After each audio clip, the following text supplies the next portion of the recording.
అండి, welcome to తెలుగింటి వంటలు. ఈరోజు అయితే మాది పాలకూర పప్పు.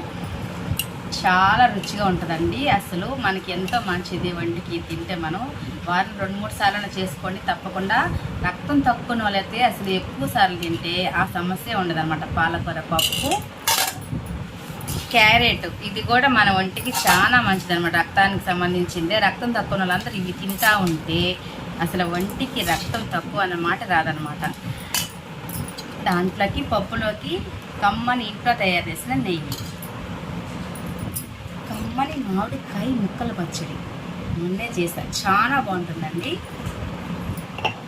వేడి వేడి అన్నం,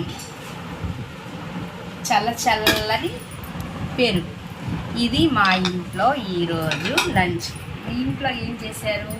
ఓకేనా ఫ్రెండ్స్, ఇప్పుడైతే నేను ఇవన్నీ వేసుకొని లంచ్ చేసేస్తున్నా. బాయ్ అండి.